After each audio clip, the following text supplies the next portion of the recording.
रोज एक नई कहानी देखने के लिए चैनल को सब्सक्राइब करें और बेल आइकन दबाना ना भूलें। शकुंतला के बेटे मोहित की शादी गांव में हुई थी और पूजा शहर आने के बाद काफी खुश थी क्योंकि उसकी शादी के बाद पहली राखी और पहला 15 अगस्त होने वाला था, जिसके लिए वो पहले से ही तैयारियां कर रही थी। एक रोज सब्जी काटते हुए पूजा अपनी सास शकुंतला से कहती है, माँ जी, मैं तो शुरू से ही गांव में रही हूँ। मुझे अपनी शादी के बाद शहर में मनाए जाने वाले त्योहार यादगार होने वाले हैं। मुझे अपनी पहली राखी और पहला 15 अगस्त का इंतजार रहेगा। राखी तो फिर भी समझ आता है, ये 15 अगस्त में क्या तू देश के बॉर्डर पर लड़ने जाएगी? आपका क्या मतलब है माँ जी? बॉर्डर पर लड़ने वाले ही 15 अगस्त मनाते हैं। अरे बहू, 15 अगस्त में होता ही क्या है? जहाँ झंडा फहराना वहाँ झंडा फहरा ही दिया जाता है। नेता लोग, जवान लोग इनका त्योहार कह सकते हैं, लेकिन हम आम आदमियों का इन सब से क्या ही लेना देना है। चल तू जाकर सब्जी चढ़ा, मैं अभी आती हूँ। पूजा को अपनी सास के मुंह से सुनी ये बातें अच्छी नहीं लगती और वो ये सुनकर उदास हो जाती है और मन में सोचती है, ना जाने आजकल के लोगों को क्या हो गया है। जो देश के जवान हमारी इंडियन आर्मी है, जो हमारी रक्षा करती है, हम उन्हें ही क्यों भूल जाते हैं। इसमें माँ जी की कोई गलती नहीं है, ये सारा खेल लोगों की सोच का है। अब इतना बोलकर वो अपने काम में लग जाती है। तभी शकुंतला के ना रहते हुए विमला का शकुंतला के घर में आना होता है, जिसे शकुंतला तो मिलती नहीं है लेकिन पूजा मिल जाती है, जो 15 अगस्त के लिए कुछ सामानों का हिसाब किताब देख रही होती है।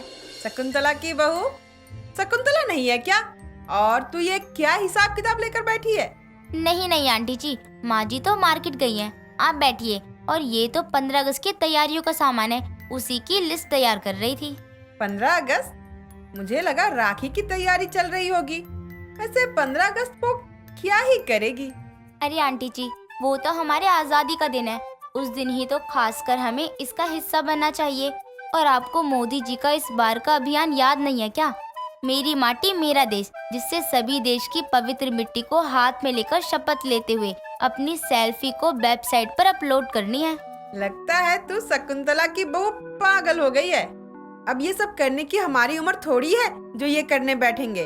अब पूजा सोचती है कि कैसे 15 अगस्त मनाया जाए, जो माँ जी से लेकर विमला आंटी तक के दिल में देश के इस त्योहार के लिए प्यार जागे। देर शाम पूजा अपनी सास को एक लिस्ट देते हुए कहती है, अरे बहू, ये क्या? झंडे, पतंग, जलेबी 5 किलो और लड्डू के डब्बे। माँ जी, ये 15 अगस्त के लिए लिस्ट तैयार की है, आप ये 14 तक मंगवा ही लेना। बहू, अगर तुझे लगता है कि मैं तुझे ये सब ला कर दूंगी तो ये तू गलत सोच रही है। क्यों माँ जी, आप 15 अगस्त क्यों नहीं मनाती हो? ना मुझे मनाने दे रही हैं। नहीं, ये सब फिजूल खर्च है। ज्यादा से ज्यादा कहेगी तो खीर बना दूंगी, वो खाकर टीवी के सामने मोदी जी का भाषण और परेड देखने बैठ जाइयो। माँ जी, आप कैसे 15 अगस्त 1947 को भूल सकती हो? इस दिन हमारा देश अंग्रेजों से आजाद हुआ था, लेकिन अब मुझे लगता है कि मुझे आप जैसे सास से भी आजाद होना होगा।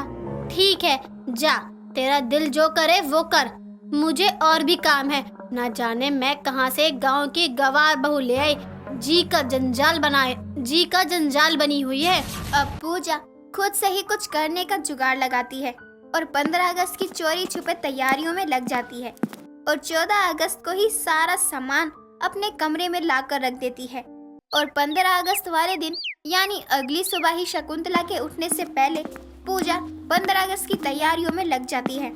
बहू, अरे ओ बहू, एक कप चाय मिलेगी क्या? बहू, अरे ओ बहू, लगता है आज उठी नहीं है, मैं खुद ही बना लेती हूँ चाय। दीदी, मुझे भी एक जलेबी और मिलेगी क्या? कसम से इसके बाद ना मैं दूसरा नहीं मांगूंगा। ये तो विमला के पोते की आवाज लग रही है, लेकिन सुबह सुबह घर के बाहर सब क्या कर रहे हैं? अब शकुंतला जैसे ही बाहर जाती वैसे ही देखती है पूजा बच्चों में लड्डू और जलेबियां बांट रही है और पूजा के साथ उसका बेटा मोहित भी है। राम रे राम, इसे मना करने पे भी ये नहीं मानी। और देखो, इसने तो यहाँ मोहल्ले के बच्चों को इकट्ठा करके स्कूल बना रखा है। अरे माँ, आप उठ गई? देखो ना, बच्चे कितना खुश हैं ये झंडे और जलेबी पाकर। इसका पैसा तेरे जेब से गया। तुझे शर्म नहीं आती फिजूल खर्चे करते हुए? अरे माँ, आप अंदर चलिए, आपसे ये सब बर्दाश्त नहीं हो रहा है। क्या बात है शकुंतला, कल तक तो तू कह रही थी कि इस बार कर्जदार के भी पैसे नहीं भरे हैं, और आज देख बाहर कैसे लड्डू बांट रही है तेरी बहू। क्या कहूँ तुझसे विमला, जो हो रहा है तेरी आंखों के सामने ही हो रहा है। अब अगर उस कर्जदार को इस बारे में पता चला, इस बार तो वो बहुत ड्रामा करेगा। अब शकुंतला बहुत परेशान हो जाती है कि कर्जदार उसके बेटे बहू के सामने उसे बेइज्जत कर जाएंगे, जिस बात से मोहित और पूजा दोनों ही अनजान होते हैं। माँ, आज तो दिल खुश हो गया ये सब कुछ देखकर। 15 अगस्त मैंने ऐसा पहले कभी नहीं मनाया है। माँ जी, मुझे पता है आप नाराज होंगी, लेकिन सच तो ये है कि मोहित जी ने जब कहा कि हमें बड़ों को ना सही बच्चों को तो खुश करना चाहिए, तो मैं भी मना नहीं कर पाई। माँ भी ना कितना गुस्सा करती है। वैसे माँ को मैं शाम में बताने वाला हूँ कि मेरी जॉब का प्रमोशन हो गया है। ना जाने माँ जी आज किस पर बिल भाड़ेंगी, मुझे तो टेंशन हो रही है। बच्चे और मोहल्ले वाले तो पूजा और मोहित के 15 अगस्त से खुश थे, लेकिन शकुंतला को डर था कि वो कर्जदार उसके दरवाजे पर आकर आज के दिन ड्रामा ना करे, और होता भी बिल्कुल ऐसा ही है। क्या बात है शकुंतला बहन, आज तो आपका 15 अगस्त बहुत धूमधाम से मना है जी। हम अभी अभी बच्चों से सुन के आ रहे हैं। जी भाई साहब, मैंने तो आपको कहा था कि 20 के बाद आना। अरे शकुंतला जी, उतना इंतजार कौन ही करे। हमने सोचा आज ही आपसे पैसा मांग लेते हैं। अरे मिठाइयाँ बांट रही हैं तो पैसा तो होगा ना आपके पास, तो तनिक हमको भी हमारा पैसा वापस दीजिए।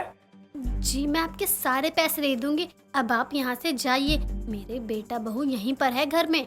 यह तो बहुत ही अच्छी बात बोल दी आपने। चलिए हम भी आपके बच्चों से मिल ही लेते हैं। कर्जदार की आवाजें सुनकर पूजा और मोहित भी अपने कमरे से निकलकर बाहर आते हैं। माँ, ये कौन है? जी आप कौन? अरे हम जो भी हैं सो है। वैसे शकुंतला जी, आपका बिटवा तो बड़ा इंटेलिजेंट लागत है। जी आप बताइए, आप कौन हैं और आपको क्या काम है? जी, आपकी माता जी हमसे 20,000 रुपये उधार लेके गई थी आपकी शादी में। वो उन्होंने अब तक नहीं दिया हमें। हमने कितनी दफा मांगा तो कहते हैं 20 तारीख के बाद आना, अभी पैसा नहीं है। हमने सोचा ठीक है, गरीब औरत है, हेल्प कर देते हैं, लेकिन यहाँ तो पैसा लुटाया जा रहा है जी। और हम अपने पैसे के लिए बैठे हैं, मुंह ताक रहे हैं। वो तो भला हो लोगों का, जिससे हमें पता चला कि ये तो पैसा लुटाए जा रही हैं जी। तो हम सोच रहे काहे ना हम भी अपने आके पैसा वापस ले जाते हैं। अरे आती हुई लक्ष्मी किसको अच्छी नहीं लगती जी। माँ, आपने इस आदमी से पैसे उधार लिए हैं? आपको पता भी है कि ये लोग कैसे होते हैं, और ये सब आपने मुझे बताया भी क्यों नहीं? तू चिंता ना कर, मैं देख लूंगी। आप जाइए यहाँ से। पूजा, जाओ पैसे लेकर आओ और माँ को दे दो। आप इसके पैसे अभी दे दीजिए। अब मोहित उस कर्जदार के पैसे लौटा देता है और शकुंतला ये देखकर भावुक हो जाती है। माँ, ये सब बात मुझसे मत छुपाया कीजिए। माँ जी, चाहे समय जैसा भी रहे, लेकिन सच तो ये है कि हम आपके हर समय में आपके साथ हैं। और अब आप ये सब चिंता छोड़ दीजिए। मैं अब आपको एक नई खुशी देने वाला हूँ। आपके बेटे का प्रमोशन हो गया है। हाँ माँ जी, इसी खुशी में इन्होंने बच्चों को मिठाई बांटी है, और वो आपको ये सब बताने वाले थे, लेकिन उससे पहले ये सब हो गया। सच में आज मैं बहुत खुश हूँ। तेरे पापा के जाने के बाद आज मैं पहली बार खुश हुई हूँ। ये सब बातें चली रही होती हैं, तभी विमला का पोता गोलू शकुंतला के घर आता है। आंटी आंटी चलिए ना, आप नहीं गए ना तो मैं पतंग कैसे उड़ाऊंगा, और मैं नहीं उड़ा पाया तो मेरे को गुस्सा आएगा। ना तो मैं 4 दिन तक चॉकलेट नहीं खाऊंगा, और मैं चॉकलेट नहीं खाऊंगा तो मेरी तबीयत खराब हो जाएगी, और मेरी तबीयत खराब हो जाएगी तो मेरी मम्मी पापा को टेंशन हो जाएगी। इसलिए ना आप चलिए मेरे साथ, हम पतंग उड़ाएंगे और फिर मैं चॉकलेट भी खाऊंगा और मम्मी पापा खुश भी रहेंगे। चलिए ना आंटी, चलिए ना, अभी चलिए ना। अभी नहीं गोलू, शाम में। जब ये इतनी जिद कर रही है तो चलो माँ, आप भी हम पतंग उड़ाते हैं। नहीं नहीं बेटा, ये सब अब इस उम्र में शोभा कहाँ देता है। चल चल शकुंतला, बैठी क्या है, आज तो सब पतंग उड़ा रहे हैं, तो हम भला पीछे कैसे रहने वाले हैं। अब जो भी हुआ, लेकिन पूजा की शादी के बाद का पहला 15 अगस्त कुछ ऐसे मनाया जाता है कि कोई भुला ही नहीं सकता था। राजू एक बहुत ही गरीब आदमी था जो नाई की एक छोटी सी दुकान पर काम किया करता था। राजू अपनी पत्नी मीठी को लेकर काम की तलाश में शहर आया था। तब से ही वो दुकान पर नाई का काम करके अपने घर का खर्च चलाता। ऐसे ही एक दिन वो दुकान पर एक आदमी के बाल काट रहा था। तभी उस आदमी के हिलने की वजह से कैंची बाल की जगह उसके गाल पर लग जाती है और उसके गाल से खून निकलने लगता है। और आदमी के कुछ कहने से पहले ही उस दुकान का मालिक महेश राजू से कहता है, राजू, ये तूने क्या किया? ऐसे बाल काटते हैं क्या? तेरा ध्यान कहाँ था जो तूने इतनी बड़ी गलती कर दी? देख जरा बेचारे के कितना खून निकल रहा है। मालिक, मैंने कुछ नहीं किया है, इसमें मेरी कोई गलती नहीं है। मैंने गलत कैंची नहीं चलाई। राजू, तू तो अपने ही मालिक से जुबान लड़ा रहा है। मैंने खुद अपनी आंखों से देखा, कैंची तुझसे ही हिली है। हाँ मालिक, कैंची मुझसे ही हिली है, लेकिन मेरी गलती की वजह से नहीं, बल्कि इनकी वजह से। ये खुद ही हिले, जिसकी वजह से मेरी कैंची गलत लग गई। तुम्हें ग्राहक बुलाना है या भगाना है? इस तरह से काम करोगे तो कौन आएगा हमारी दुकान पर? एक तो तुम्हारी गरीबी को देखकर मैंने तुम्हें नौकरी दी और तुम ऐसे काम करके ग्राहकों को तकलीफ देकर मेरा काम ही बंद कराना चाहते हो क्या? आप ये कैसी बात कर रहे हैं मालिक? भला मैं ऐसा क्यों करूँगा? आखिर मेरी भी रोजी रोटी यहीं से चलती है। मैं उसकी कसम खा के कहता हूँ, मेरी कोई गलती नहीं है। ये एक बार नहीं, इससे पहले भी हुआ है। अब मैं तुझे माफ नहीं करूँगा और ना ही अपने ग्राहकों को जाने दूंगा। इसीलिए तुम कहीं और नौकरी देख लो। मैं तुम्हें अभी नौकरी से निकालता हूँ, बस। मालिक, ऐसा मत करो। आप यहाँ से निकाल दोगे तो मैं क्या करूँगा? वो मुझे नहीं पता, बस अब मैं तुम्हें अपने यहाँ काम पर नहीं रख सकता हूँ। महेश इतना कहकर राजू का हाथ पकड़कर उसे दुकान से बाहर धक्का मारता है और राजू रोते हुए अपने घर वापस आता है, जहाँ उसकी पत्नी मीठी उसे उदास देखकर उससे कहती है, क्या बात है जी, अभी तो आपके दुकान से आने का टाइम भी नहीं हुआ। आज आप इतनी जल्दी कैसे आ गए? अब मुझे घर में ही रहना है। मेरे मालिक ने मुझे काम से निकाल दिया है। अब मैं क्या करूँगा, मुझे कुछ भी समझ में नहीं आ रहा। ना जाने भगवान हमारी और कितनी परीक्षा लेगा। कब हमारे दुख के दिन खत्म होंगे पता नहीं, लेकिन अब हिम्मत टूट रही है मीठी मेरी। ऐसे कैसे निकाल दिया? आप तो अपना काम इतने अच्छे से करते हैं, फिर भी। मीठी, मेरी कोई गलती नहीं थी, गलती किसी और की थी और सजा मुझे मिली। कोई बात नहीं, आप दुखी मत होइए। बस ये सोचिए कि जो होता है अच्छे के लिए होता है। हो सकता है आगे कुछ अच्छा लिखा हो, इसलिए आपकी नौकरी गई। इसमें अब क्या होगा? नौकरी नहीं है, घर का खर्च कैसे चलेगा? हम क्या खाएंगे? कमरे का किराया कैसे देंगे? नहीं दे पाए तो छत भी छिन जाएगी नौकरी की तरह। ऐसा कुछ नहीं होगा। आपके हुनर को किसी दुकान की जरूरत नहीं है। आप तो जानते हैं ना कि आपका काम अच्छा है, तो बस ठीक है। तुम क्या कहना चाहती हो यार? मुझे कुछ भी समझ में नहीं आ रहा। मेरे कहने का मतलब है, आपके मालिक ने आपको दुकान से निकाल दिया है तो क्या हुआ, लेकिन आपको काम तो आता है ना। आप खुद थोड़ा बहुत सामान रखकर अपनी नाई की दुकान खोल लो। मेरे पास थोड़े बहुत पैसे हैं। मीठी की बात सुनकर राजू बहुत खुश होता है और उसे उम्मीद की किरण नजर आती है, जिसके बाद वो कुछ जरूरी सामान खरीदकर एक पेड़ के नीचे अपनी नाई की दुकान शुरू करता है। ऐसे ही समय बीतता है और धीरे धीरे उसकी नाई की दुकान थोड़ी अच्छी चलती है। तभी एक दिन वो अपनी दुकान पर काम कर रहा था कि उसका पुराना मालिक महेश गुस्से में वहाँ आता है और उसे धमकी देते हुए कहता है, मेरी बिल्ली मुझसे ही मियाऊ, मेरा ही सिखाया हुआ काम आज तुम मेरे खिलाफ इस्तेमाल कर रहे हो। तुम मेरी ही बराबरी करना चाहते हो ना?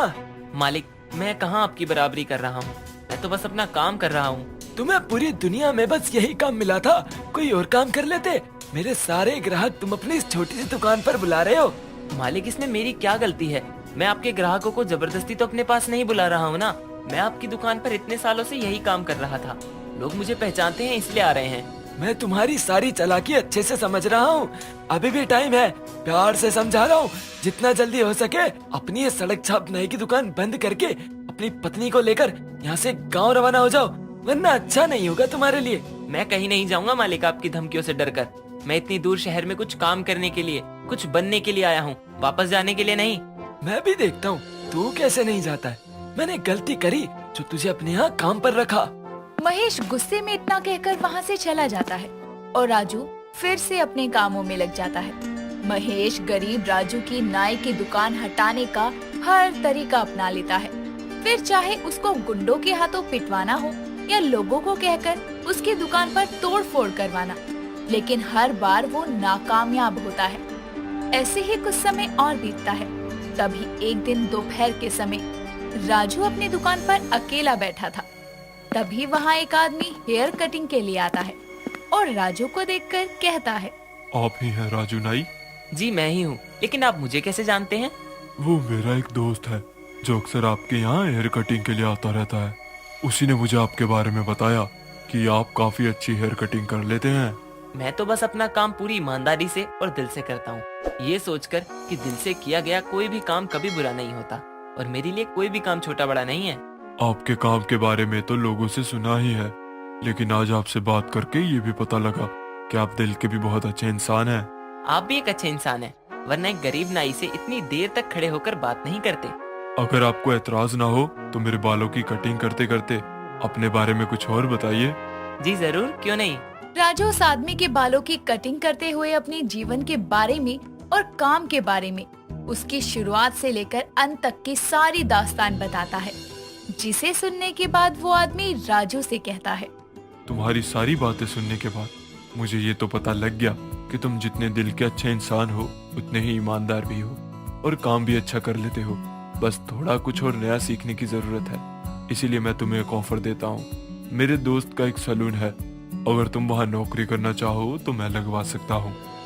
तुम्हें वहाँ सैलरी भी अच्छी मिलेगी और नई नई चीजें भी सीखने को मिलेगी। जब तुम सारी चीजें सीख लोगे और पैसे जमा कर लोगे तो तुम भी अपना सैलून खोल लेना। वैसे बात तो ये आदमी सही कह रहा है, रोज रोज के डर से भी मुक्ति मिल जाएगी कि कब मालिक आकर मुझ गरीब की दुकान हटा देंगे। लेकिन एक बार इस बारे में मीठी से बात करनी चाहिए। आपका बहुत बहुत धन्यवाद जो आपने मेरे बारे में इतना सोचा, लेकिन क्या आप मुझे कल तक का समय दे सकते हैं? मुझे कोई एतराज नहीं है, ये लो मेरा फोन नंबर, तुम्हारे जो भी जवाब हो मुझे बता देना फोन पर। वो आदमी इतना कहकर वहाँ से चला जाता है। कुछ समय बाद राजू अपने घर आता है और अपनी पत्नी मीठी को उस आदमी की सारी बात बताता है, जिसे सुनने के बाद मीठी कहती है, ये तो बहुत अच्छा मौका है। आपने कल तक का समय क्यों मांगा? आपको तो तुरंत हाँ कर देनी चाहिए। देखा, मैंने आपसे कहा था ना, जो होता है अच्छे के लिए होता है। अगर आप अपने मालिक के यहाँ काम करते रहते तो आज आपको आगे बढ़ने का मौका नहीं मिलता। शायद तुम सही कह रही हो, लगता है अब हमारे भी दुख के दिन खत्म होने वाले हैं। बिल्कुल खत्म होंगे, क्योंकि कोई भी समय एक जैसा नहीं रहता। अब आप कल बस हाँ कर दीजिए उस आदमी को। हाँ, मैं सुबह ही कॉल करता हूँ उसे।